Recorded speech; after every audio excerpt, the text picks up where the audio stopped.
This is Rudy, And this is Flick. and this is episode 14 of the Left of the Dial podcast. We're going straight into it this week. We are going to talk about best albums of 2019.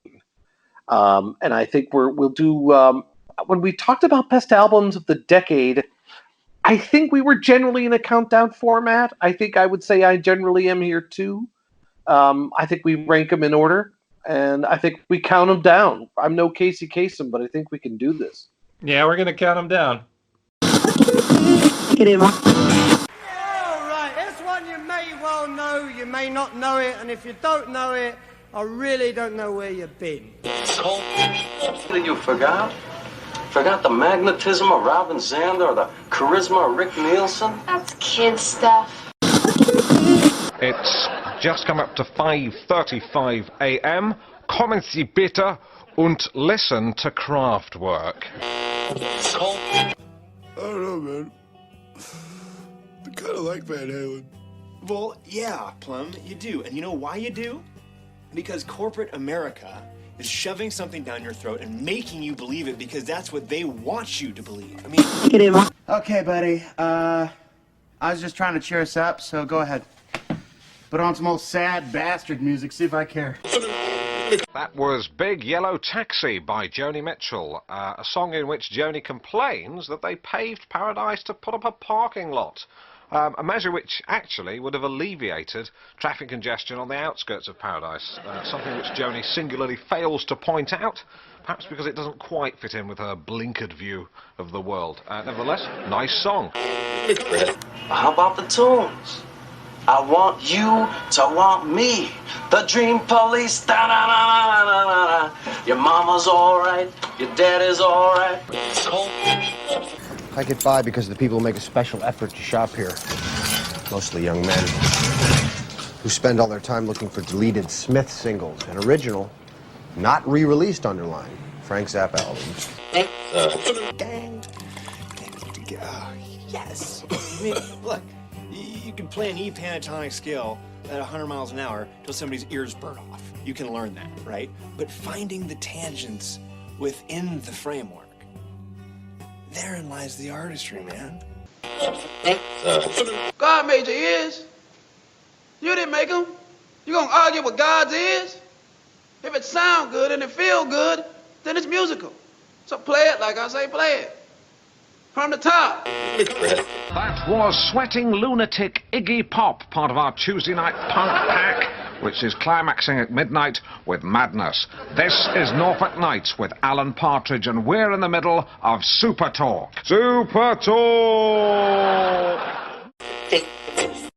Okay, so this week is our favorites from the year 2019. Not a bad year. A pretty good year, really. A good way to go out. It was not a bad year for music, although, again, not to go too... I don't want to start the sidebars. It's too soon. I don't think the album is as important as it used to be.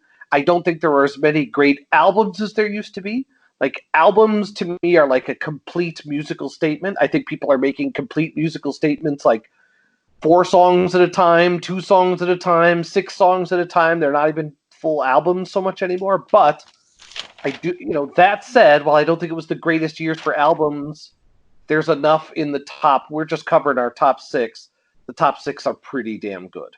Yeah, and I'm stressing for sure that in order to make my list, I'm not just accepting, a few good songs here and there. We'll talk about songs next week, and there's a lot to talk about because a lot of bands and artists are emphasizing singles these days and not so much the complete album. But in order to make my list, my criteria is definitely on the complete statement, and I will not settle for less. So if it's on my list, you can rest assured that it's an entire cohesive album. The album may not be what it used to be, but I think our top 10s are pretty much all killer, no filler. So, sir, I will defer to you, and I will allow you, sir, to go first. Okay, so I'm going to start with Bob Mold's Sunshine Rock. This was a good decade for Mr. Mold. And I am certainly, I'm a longtime fan. I'm very happy that we have a decade here where he's put out 4 really strong albums. And this one, I think is especially so. There's a lot that, all 4 of the albums I think are worth your time if you want to give them a listen. But there is something a little bit different than on this one, because we know that Bob Mould can do a lot with despair. Like he works very heavily with that. He also has those moments, of course, I see a little light, those moments of hope and optimism. This album, as the title suggests, is a lot of that. He's seeing a lot of light on Sunshine Rock, and it is very nice to hear him in such a place where he seems content and hopeful, and see what he does with that. It's really his most melodic albums, going back to the Sugar days. So it has been a really nice comeback decade for Bob Mould, and I think this is a good album to cap that off with. I hope there's much more to come in the next decade. But yeah, I mean, you have to remember that this is somebody that, for a while, music wasn't necessarily his number one thing. There was a time where, it may or may not be well known, but he was actually writing. He was a wrestling writer for a while, and I don't know exactly where it came about, but right around the time where he wrote his autobiography, he got a band that I think really picked him up in a lot of ways, which is Jason Narducci and John Worster. And I think having that band has really breathed a lot of life into his work. So I will say this about the Bob Mould album. They really marketed this as like a Brian Wilson influenced record. I think, especially like the font and the colors on the cover, to me sort of harken back to the original Capitol Records 45s. The color scheme certainly does.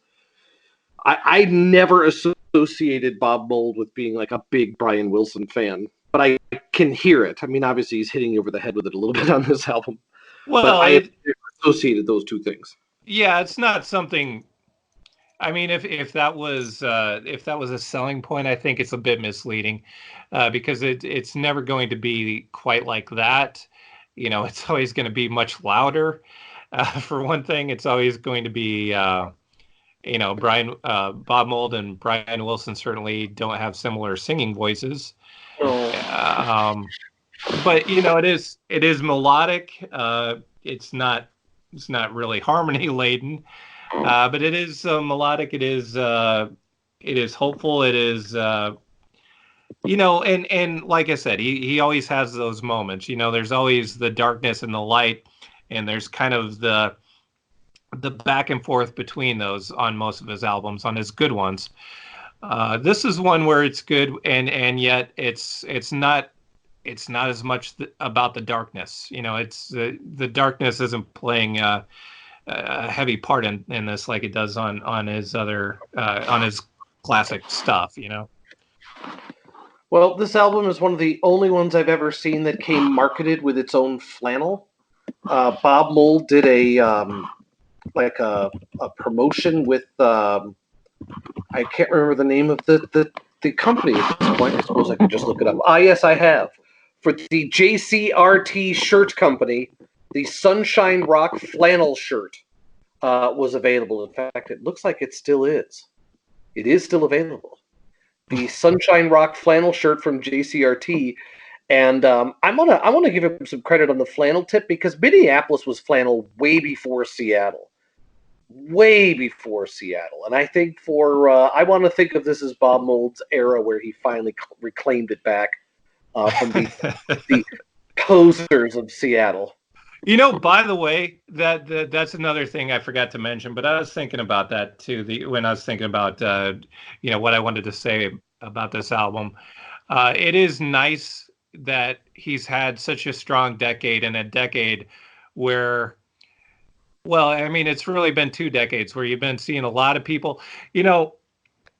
So Bob Seger, I know, who's not one of your favorites, but he had the great line, "All of Chuck's children are out there playing his licks." About Chuck Berry and all of those who are cashing in on that. And it's the same, I think, for Bob Mould. Bob Mould is really somebody who there's a lot of bands, the grunge bands, and beyond. Bands I think that are excellent bands like Cloud Nothings, a band like that. Very much doing that Bob Mould thing though, and it's nice that he's still out there among them, doing his thing, getting his. He doesn't get as much recognition as he deserves for sure, but it's good that he's out there, and still putting it up, putting up good work. Yeah, he's definitely he's as much a songwriter as a performer at this point, and his whether or not the taste in music leans towards the actual arrangements he uses at any given time, I think the songs are going to endure. I'm sad there aren't more covers of his stuff out there than there are. Yeah, that would be nice too. But yeah, I mean, it's you hear Bob Mould guitar in so many other songs, and it's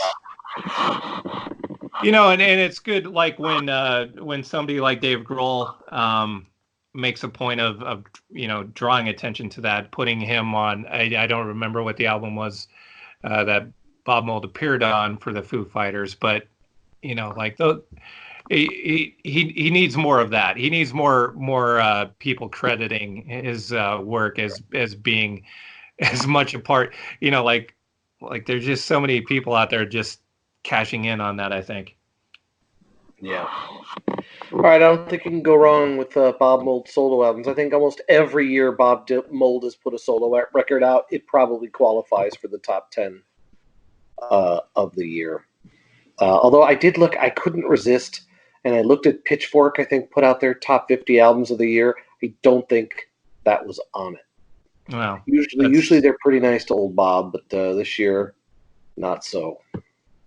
My number 6 album was also not on their list, and I didn't expect it would be. I would have shrieked in horror if it had been.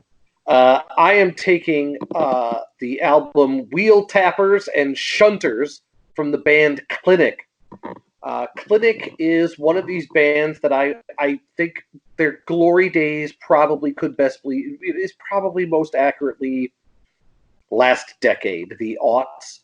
However, while they may have done their best work in the aughts, Clinic is one of those bands, and I put like Flaming Lips in this category. I put related like Mercury Rev in this category too. Is whether you like the whole album or not, they're always good for at least one incredibly awesome single, usually 2, sometimes as many as 3 or 4.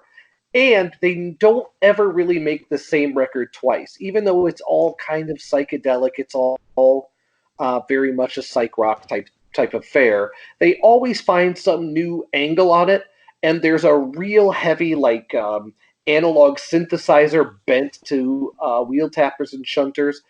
Again, everything of theirs is sort of backward looking in one way or another, but all the songs are super short. The album is 26 minutes long. It's done on like either the best like replication of first generation synths that I've ever heard, or they're really playing the original stuff, which is what I suspect. I think Clinic is a bit of an acquired taste. I've never seen them in concert. I know they wear the scrubs all the time, and I guess that's sort of a part of their woo-woo, which is great, fine. But I've never seen them. I wouldn't know them if I passed them on the street. Like they scratch a certain itch for me, like Julian Cope does. All that weird British psychedelic stuff. Sometimes it comes. Sometimes it's Robin Hitchcock. But this year it was Clinic in a big way. Wheel Tappers and Shunters is pretty close to. They're not always great end-to-end albums, and I don't want to say that this is like perfect listening, but it's 26 minutes. It's got like 3 massive tracks on it at least, and then the other stuff is it never anything like the worst you could say is that it's interesting. Most of the stuff here, it's just if you like them, you'll love the album. Even if you don't like them, there's enough here, I think anybody could find something on it. So Clinic, Wheel Tappers, and Shunters, my number 6 of the year. Clinic from Liverpool. Yes. I don't think they've ever had an album that didn't have at least one just holy shit, where the hell did that come from? Just massive song on it. And this has a couple. So was very pleased. And it's been a while for them. I think they've been it's almost 6-7 years since their last album. I was worried I would never see another Clinic record. Thankfully, this one came out and was worth the wait. So my number 5 is Seeker by Michael Cronin. Michael Cronin has been one of my favorite new artists of the decade. Of course, we've talked about him a lot in the last couple of weeks. Michael, his debut and MC2 would have both made my favorites of the decade, if not for my no double dipping policy. But Seeker is a strong entry into his catalog and a very strong collection of songs here. Michael Cronin, very musically fluent. The arrangements are imaginative and just beautifully done. But they're also songs so good that you could just strip them down to nothing and they would work equally well. And I'm very, very glad to have him here at number 5. Yeah, he's great.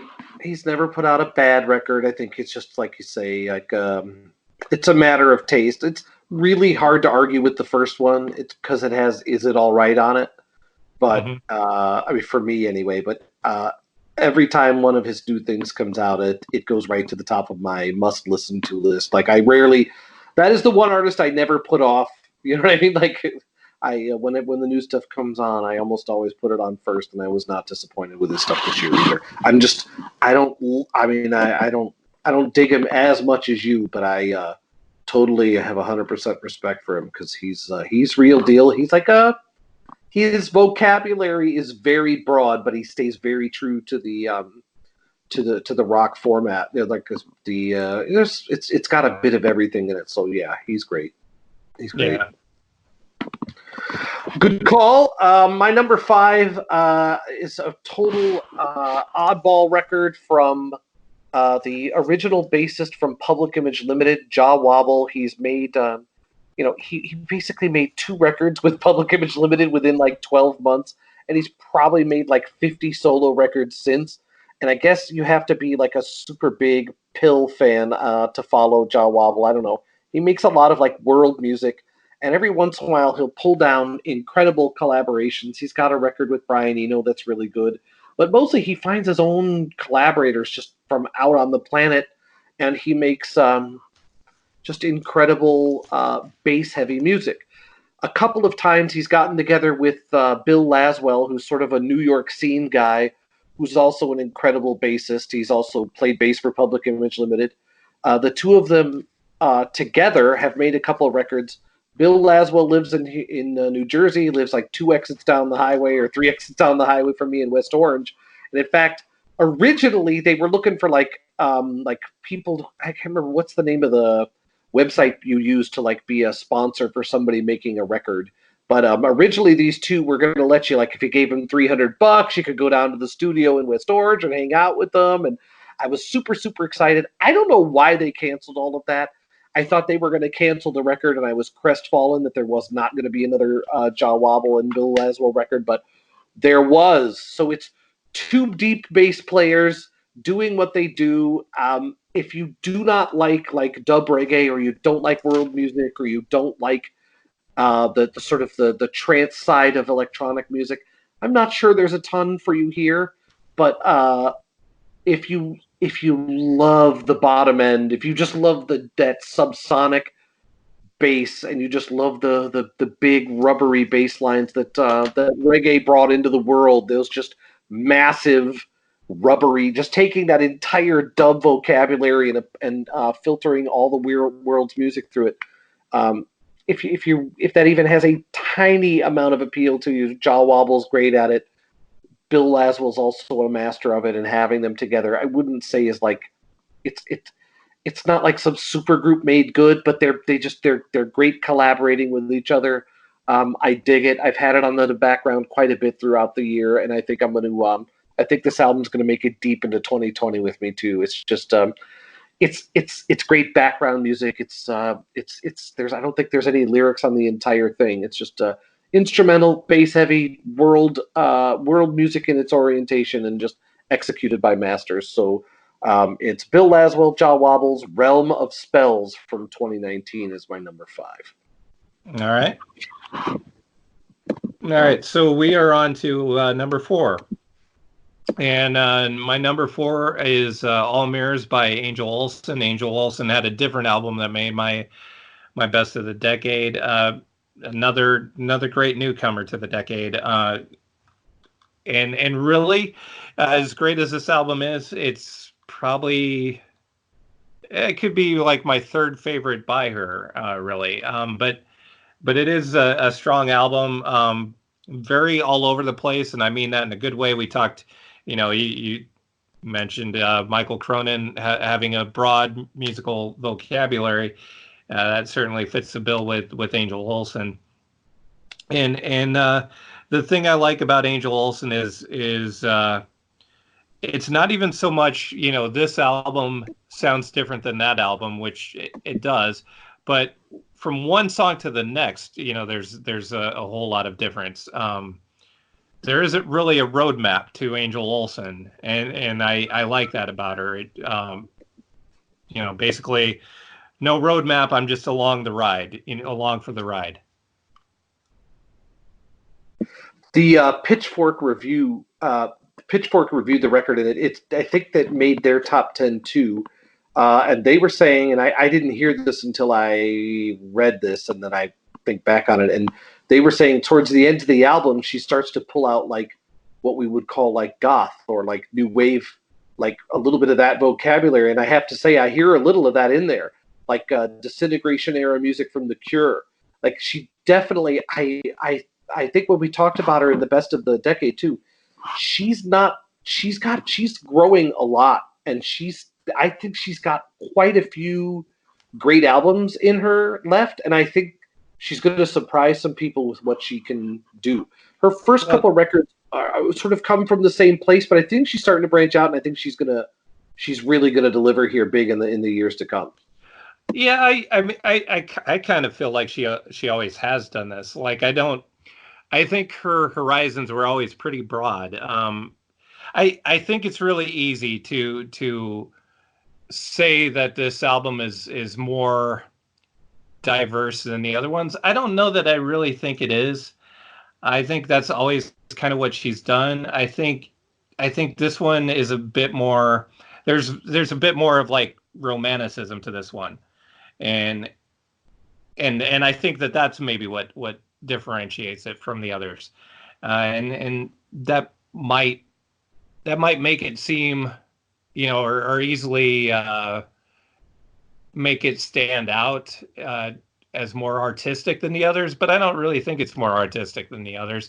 But again, this is one of my favorites of the year, so I certainly think highly of it. But it shouldn't lessen the other ones, because I think they're equally strong. Well, my hot take is that her best album is yet to come. She's getting better, and her songcraft is getting tighter, and it's a good record. They're all good records, but she's capable of even more than we've heard. So I am excited, and can't argue with your choice. Yeah, I mean, there's no way to know what the future holds. True. My number 4 is a band we talked about. One of the songs from my number 4 made my best of the decade. I am the second reunion album from Ride. I think merits a top 5 spot. It is not another. It is different than the first reunion record. I think it's better. Both of the reunion records have been great and are necessary. They're not retreads. I don't think they've made the same record twice. Maybe the first EP and first album were similar, but they've been bundled together for the reissue. It is basically those two things are the album Nowhere now at this point, and it's better for it. So again, this band never made the same record twice, although it was always instantly identifiable as them. This is as far from the formula as they've gone, and it shows that they are capable of way more than people gave them credit for. I don't think anybody would talk about Ride as like a heavy synthesizer band or like being synthesizer geniuses, but they're starting that. It's a facet to this one. Like they bring it, and the singles. I've always thought they were underrated as a singles band. The singles are great here too, but their deep cuts are fantastic as well. I think this is end to end listenable. I wouldn't go so far as to say it's end to end great, but the deep cuts are rewarding. The album is rewarding, a rewarding end to end listen, and the singles are holding up really well after incredible number of listens over the course of the year. I think the first one, which was called Future Love, that was out like 2-3 months before the album came out, and I had a lot of repetition of that. Had a lot of repetition of the song repetition before the album really sank in. So singles are great, deep cuts are great, satisfying listen. The album is called This Is Not a Safe Place. It's the second reunion album from Ride.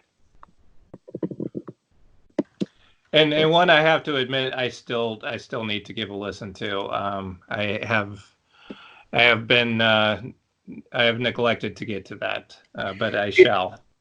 It's nauseating, but one could say this is not your father's Ride album. There you go. That one's free. Well, I like that one. I like the father's Ride album. Yeah, me too. Me too. I liked it at the time, so yeah. I'm old enough to be my own musical father, I think. Anyway, sorry. Carry on. That was my number 4. Okay, I will carry on.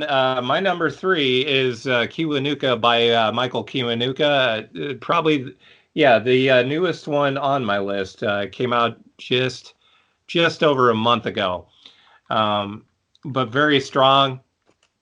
I really like this this collaboration between Michael Kiwanuka and Danger Mouse. I really like Michael Kiwanuka. He not only does he write great songs, but he's a great singer. He has this very world weary and sincere quality to his voice. I think, again, this is something where the songs are good enough to strip down to nothing, and they would still be great songs. They would hold up to whatever sort of arrangement. But then you have the work that Danger Mouse is doing that really does add a lot to it. Really kind of gives the songs a cinematic quality to them.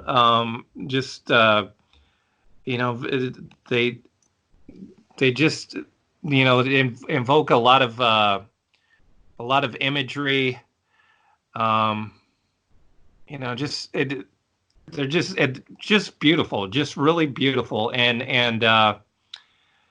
it's not studio magic because like I said, the songs would hold up to any sort of arrangement. So it's not studio magic, but it is great work in the studio. And I just hope this is a collaboration that goes on for a while, because I think they do great work together. And it's my number 3. Yeah, I haven't spent enough time with that record yet to join in, but from what I've heard, very tight. It's some good shit. My number 3 originally was a little lower on my list, but I pulled it again out again recently, and I'm going to bump it to the top.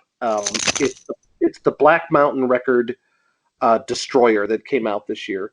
So Black Mountain, I think, are all from Vancouver. They just make, like, I guess stoner rock is the name thrown on to describe them, but they aren't Greta Van Fleet. And I'm not even dissing Greta Van Fleet. Like, the world needs Greta Van Fleet too. But yeah, they've had enough, I think. Yeah, well, maybe. But, like, I mean, I don't know.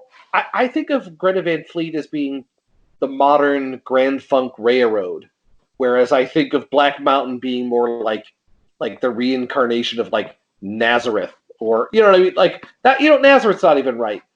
I cannot bring myself to compare them to Black Sabbath, because nobody can touch Black Sabbath. Nobody has ever come close to doing what Black Sabbath does anywhere near as well as they do it.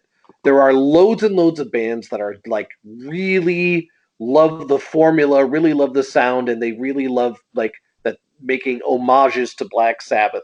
A lot of it is crap. Like, in order to do even a passable homage to Black Sabbath, you have to be pretty fucking good. And Black Mountain is that. Like, Black Mountain is sort of like, it's not even totally Black Sabbath. It's like if you were to take the best parts of if you were to basically make a band out of the Dazed and Confused soundtrack, basically you get Black Mountain. Like, but they're not. It's a little bit tongue in cheek. Like, they wear their influences on their sleeve, but, like, they mean it, and they play it like they mean it. It's, like, legit real stuff. Like, it's not just slavish imitation. Like, they're just super heavily influenced by this stuff, and the main way that influence expresses itself is this shit's just fucking heavy. And that's what I love about it. It's, like, just prog enough. It's just reverent enough. It's tethered to all the right stuff. It's like they really get the balance right, and they basically make the case that Black Sabbath era, the Aerosmith rocks, that just sort of the best that hard rock ever produced, wasn't a fluke. There's a thing there. It's still relevant. It's still meaningful. It's still a good time. This album, again, all their albums have a sort of there's a continuity to all of them. They all, again, do sort of different facets on the same diamond, but this one just really feels heavy. I really dig it. There's a non-album single that's come out from the same sessions just in the last couple of weeks.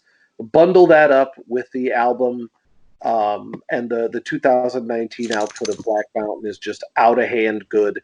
It's end-to-end great. It's just an end-to-end great listen. All right. Well, speaking of end-to-end great, an album I think on any other year would have been my number one. That shows that 2019 was a pretty strong year. But my number two is the Regrets. How Do You Love? We talked about the Regrets a lot on this show because I am completely hook, line, and sinker for them, and they just. It's another band with an extensive musical vocabulary and at a very tender age doing it. When they recorded this album, I don't even think they were adults yet. At least not Lydia Knight, the lead, and it's just, it's just one would be hit single after another. As far as the pop sensibility, quality to the songs, it just it's an album that could, if you just handed it to somebody, they might think it's a greatest hits collection, because it is just one pop gem after another, and and it's almost a shame that it isn't my number one, but that is because it was a very strong year. Yeah. We have talked a lot about it, but again, as I said every time we've talked about it, is I don't know anybody whose music opinion I respect that doesn't have this album in a best of list this year. It would be, if we were talking like a top 20, it's definitely in the top 20 for me, probably closer to top 10. But everybody I know who I rely on for new music have all turned me on to them. But I would throw in, I think they've got, I think their best records are ahead of them. I think they're going to pull an ace. I think they're going to have a huge record, like a culturally significant huge record. I think that's coming for them. So I don't think we've over talked about them. We have talked about them a lot, but I think we'll be talking about them even more. I think they got some big stuff ahead. Yeah, well, hopefully. We talked beforehand. Every once in a while when we do these countdowns, we check with each other to see what we have in common. We both share the same #1 album this year, so and we've talked about it a little bit, but there's plenty still to talk about. I'm a little surprised we've never talked about this band before, and this record in particular. I'm not sure if it's on your radar, and if it's not, I really think it's as close in their catalog to something you dig. The Dream Syndicate put out, I don't know if you want to call it a reunion album or not, but the Dream Syndicate put out a new album in 2019. The name of the album is These Times. If you're a Steve Wynn fan, I mean Steve Wynn was the singer and is the who's solo person who's had the most solo success. But Dream Syndicate's one of those bands that have just labored in the background for decade after decade, and they put out their albums, and Steve Wynn puts out solo records, and they have a very small, dedicated fan base. They never broke through like they should. I'm not sure why this album didn't really catch fire for them. Some of their stuff is a little out. Not every one of their records is a classic. Not everything that Steve Wynn has done is a classic. But when he's good, he's great. Like, he's capable of pulling incredible songs out, just incredible songcraft. And while he does lean towards like a classic, not classic rock, but like rock in the classic sense of the word, very FM friendly type stuff, I really think this album has a huge scope in terms of genre for them. Black Light from this record. This week, Spotify published what songs I listened to most in 2019. I think the song I listened to most in 2019 was Black Light from this record. It's fantastic. It's literally one groove played for 5 minutes. It's a masterpiece. I don't know. I can't say enough good things about it. Blacklight is one of my favorite songs of the year. It's one of my all-time favorites from Dream Syndicate, one of my all-time favorites from Steve Wynn. But the whole album is end-to-end good. They are masters of the craft, and I think this album, they're enjoying themselves. This is one of those bands that like record critics love. I usually hate bands like that, and Steve Wynn's voice is like thin.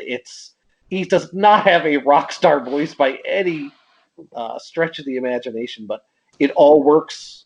Please give it a listen if you just like rock. If you've ever heard anything by Dream Syndicate or Steve Wynn that you like, go give the album These Times a try from Dream Syndicate. That's my #2. We definitely talked about the album that is both of our #1s, and we're going to talk about it in a little bit more. It's that good, but we have enough time. We should do just a quick and dirty sort of honorable mentions. We did a top 6. We could have probably easily done a top 20. Not necessarily in any order, but perhaps let's drop in a little bit and talk about just some records that might be on our list or worthy of consideration for the list that maybe didn't make our top 6 but are noteworthy. I'll let you go first.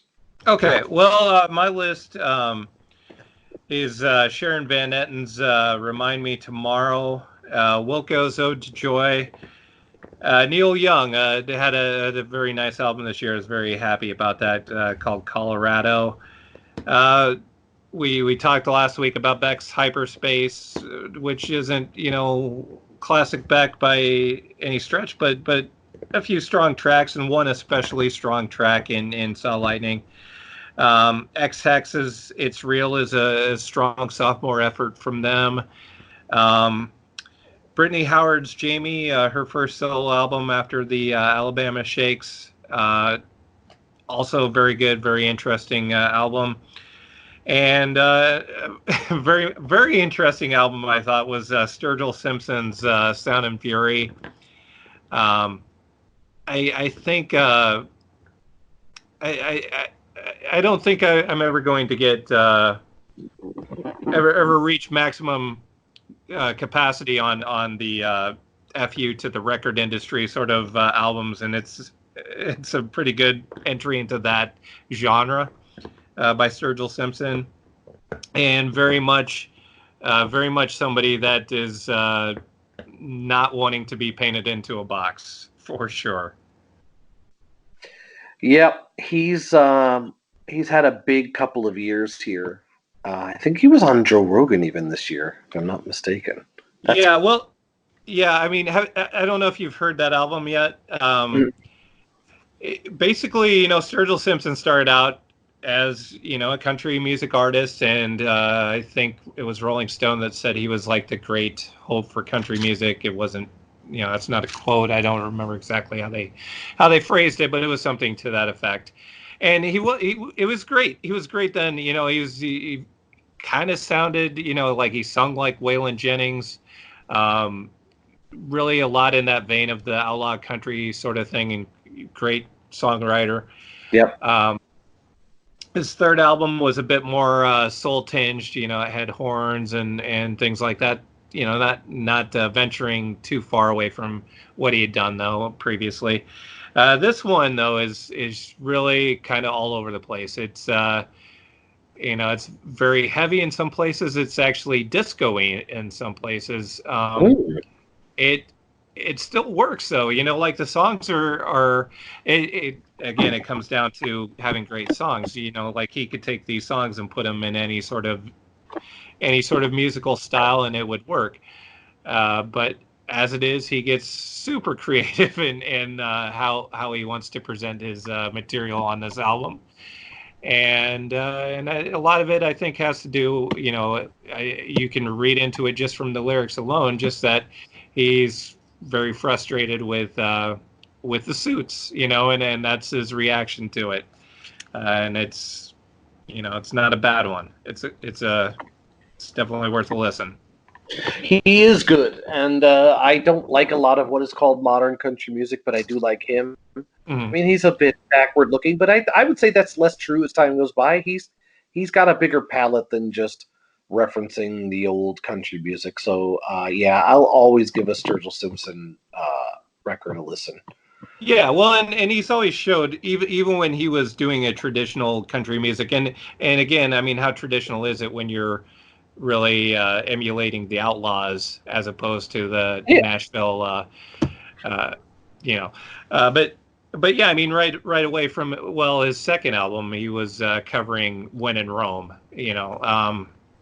so I mean, he's always had a bigger musical palette. But his cover of Nirvana's "In Bloom" is impeccable.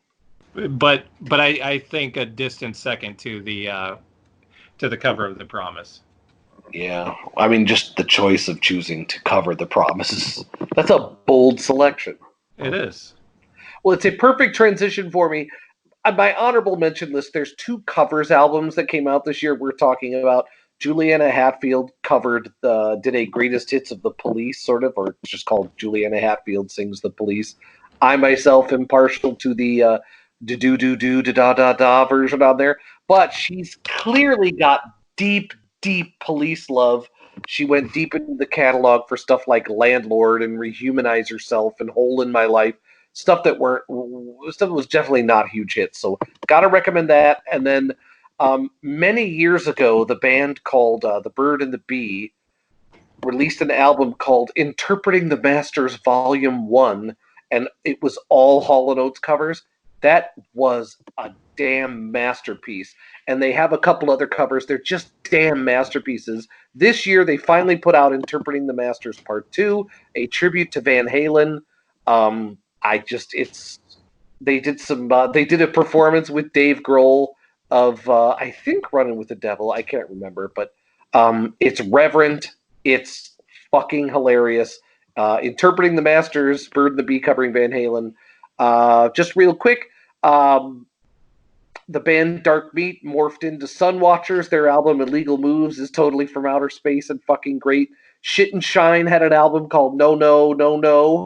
That was, I mean, they make a lot of their albums are unlistenable. A lot of their music is basically unlistenable, but damn, when they're good, they're good.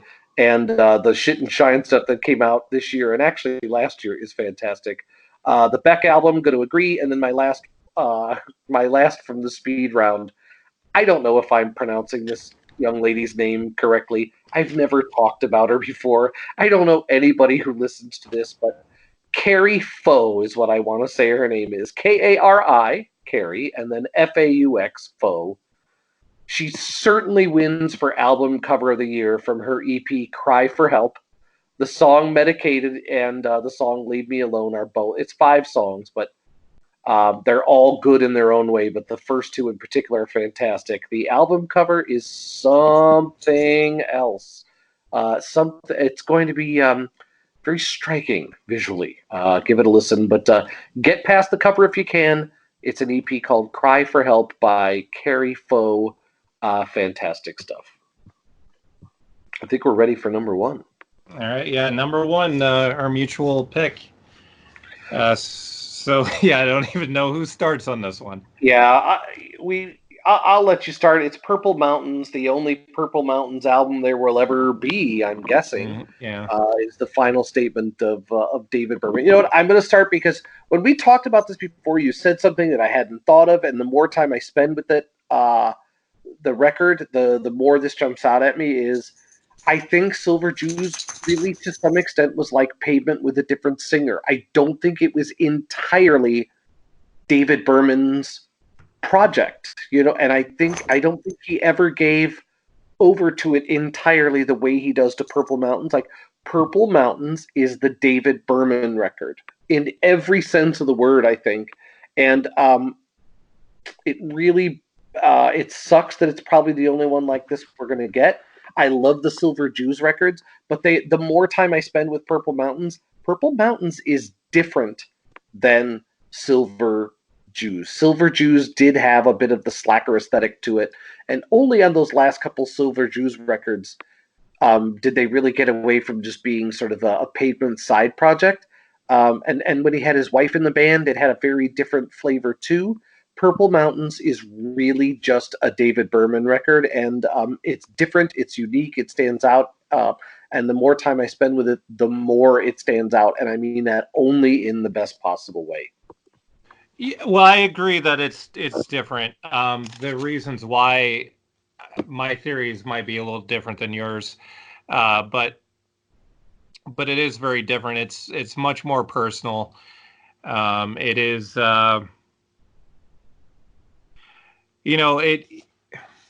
When his, I think there are still moments where his guard is up.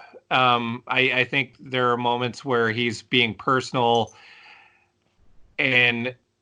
but being funny and clever at the same time, and maybe that's a way of masking the pain behind the lyrics.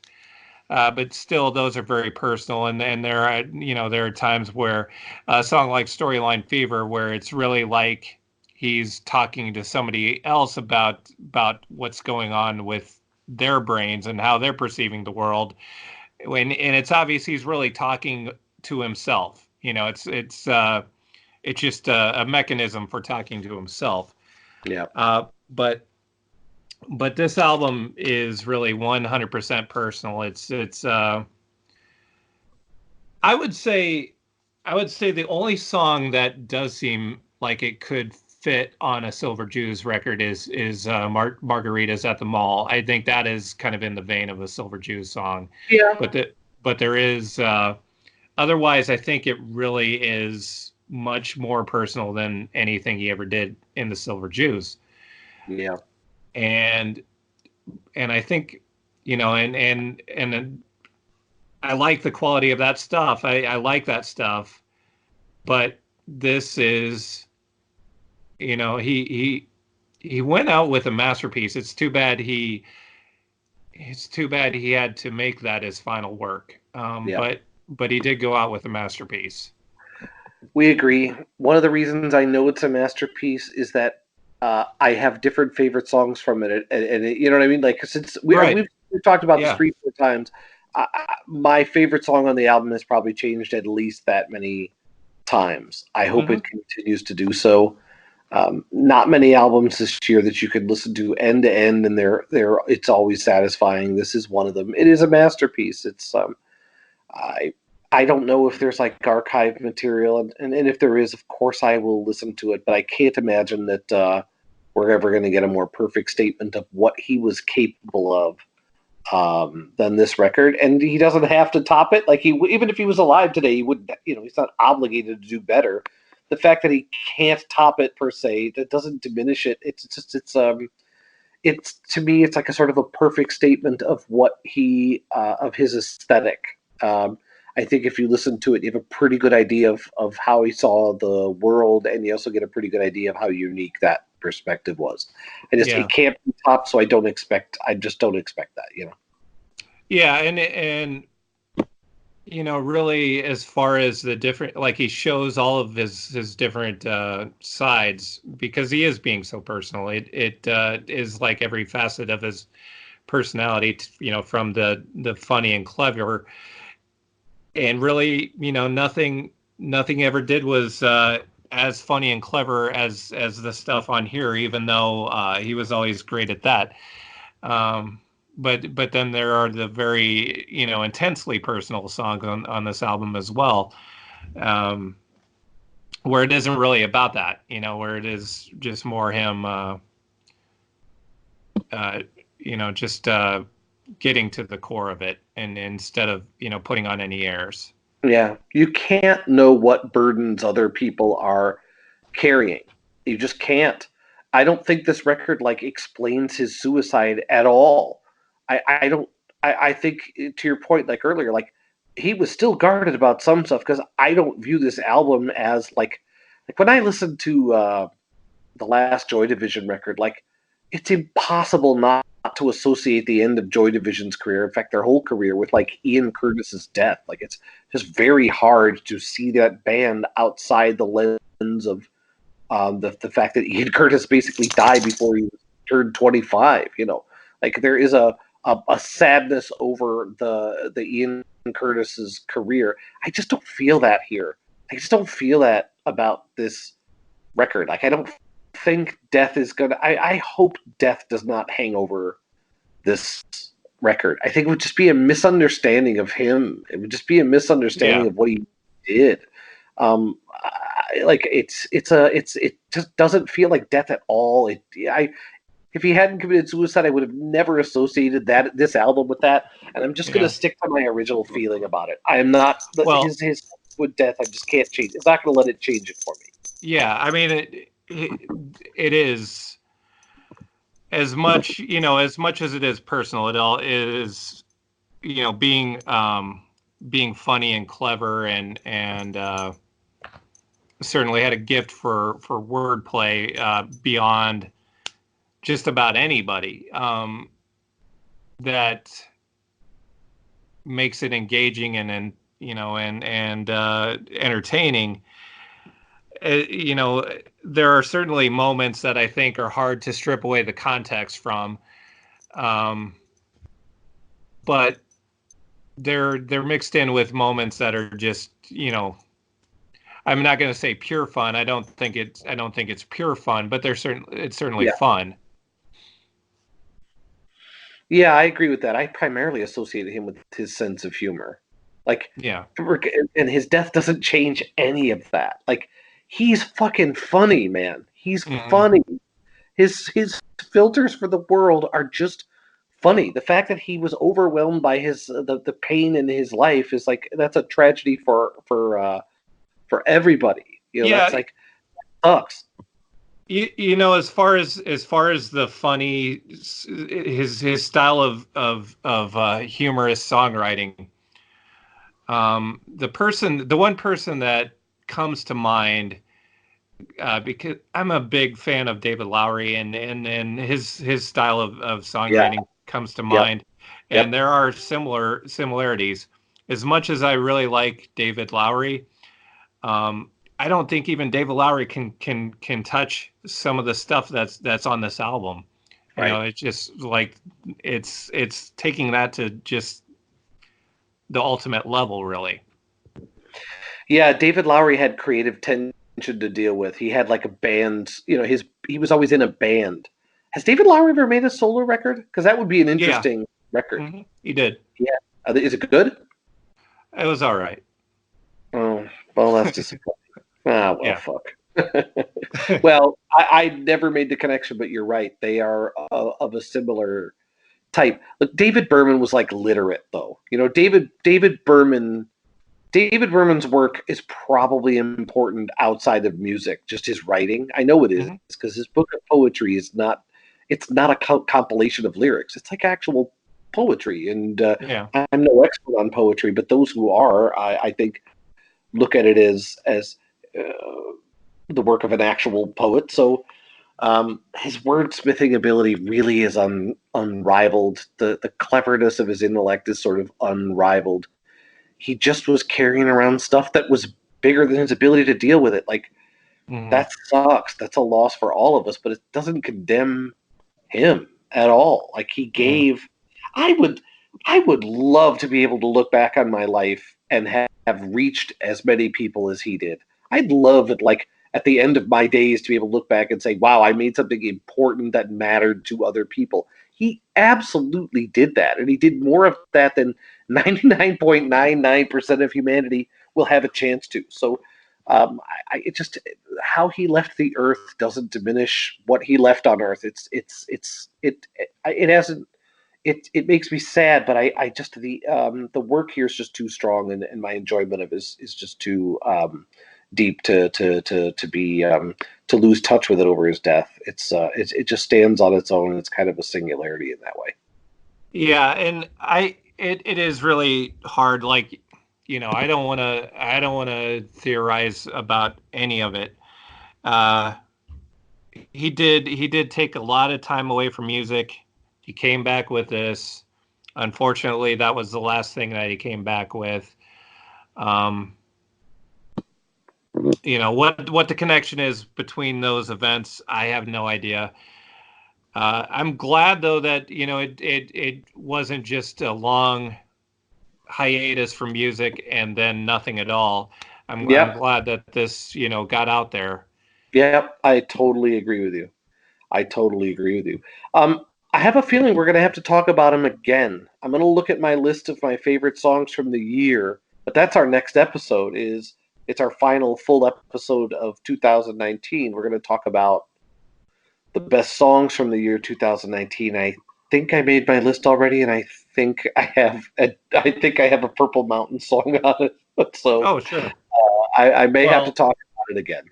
Yeah, I mean, there's no way it can be avoided. But yeah, songs. We're gonna do songs next week. Any other things that, you know, happened this year that we might want to discuss, and we'll see what that is. It was an interesting year for music. We'll post for you our top 10, or we're going to basically give you our honorable mentions plus our top 6 for albums of 2019. Once we throw that playlist up for the best songs of 2019, we will have provided plenty of content for the long holiday travel season. I think we've done right by everybody, but you can look us up on our on Spotify. We're keeping our playlist going for Left of the Dial Pod on Spotify. Yeah, and I feel like that's the first time we actually explained where to find us on Spotify, or even that you find us on Spotify. We're not so good about that, but we're not. But we've basically, every episode we've tried to keep whatever the subject matter is, we try to make a corresponding playlist. The album episodes are hard to do because I don't want to make playlists that are just have one album after another. So we actually have to go in and like curate a best of from the album to represent it. We're not totally done with all of that, but trust me, there's enough up there to keep you busy between now and the end of the year, whatever your travel plans may be. So we have one big episode left this year. We will definitely be back in January with more full episodes. And if I'm not mistaken, we're going to try to do an episode in the same room which we've never done. We're now 15 episodes into this, and we've never actually recorded an episode while in the same time zone with each other, I don't think. No, wait. We've done one where we were in the same time zone. Usually we're not even that. So we'll try an in-person episode. We'll see how it goes. Looking forward to it. I will see you then. Next week's our last one that we're, and then we'll see you in the new year. But for now, we'll see you next week on Left of the Dial podcast.